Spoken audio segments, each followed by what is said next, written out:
Hi, and welcome to Timothy, my son. In many ways, pastors are expected to be jacks of all trades. When we were pastors of our first church in Toronto, by necessity, we did everything: lead the church, teach the church, count the offering, account for the finances, balance the books, do the banking, lead the Sunday school, lead the women's ministry.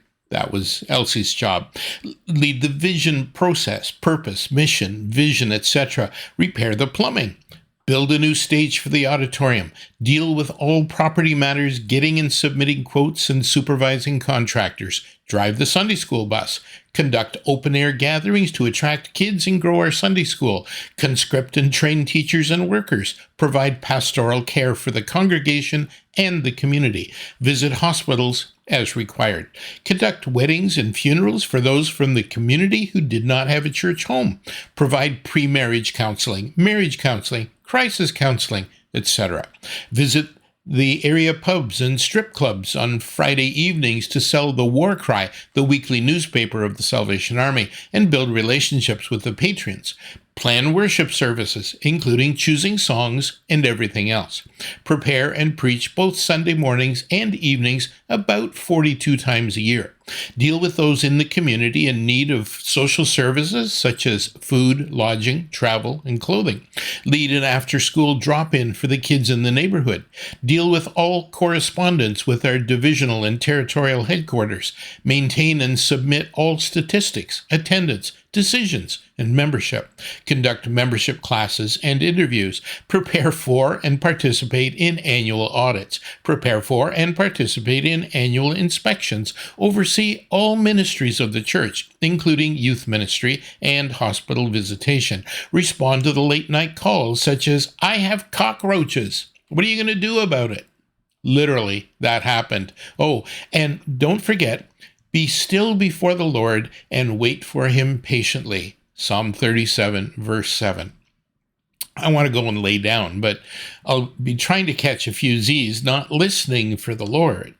And Paul says, Timothy, do not neglect your gift. And I think, Paul, I have so much to do. When we were still in college, we subscribed to Leadership Journal, which is published by Christianity Today.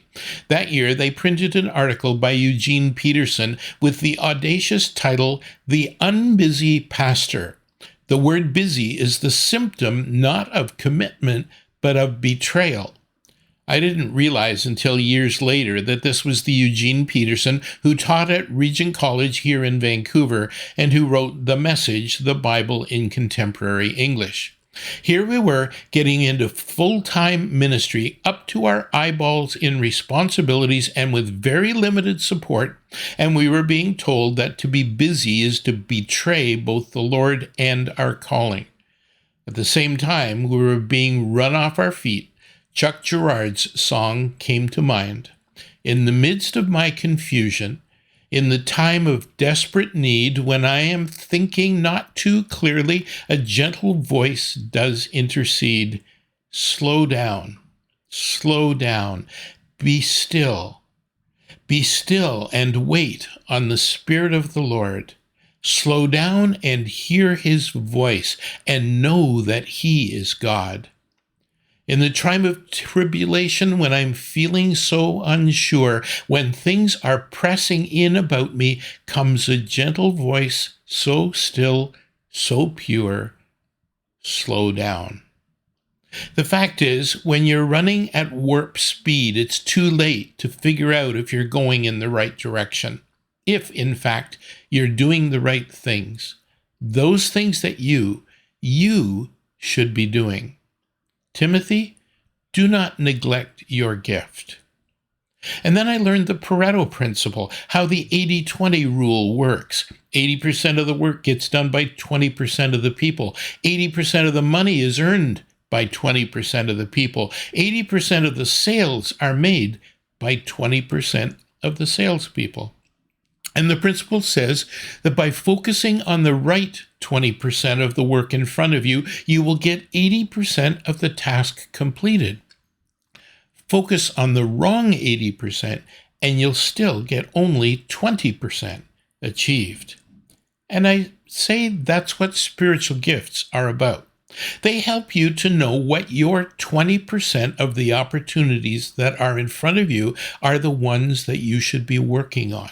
Timothy, it's so easy to get distracted by the siren call of being wanted and needed that you end up not doing what you're meant to do.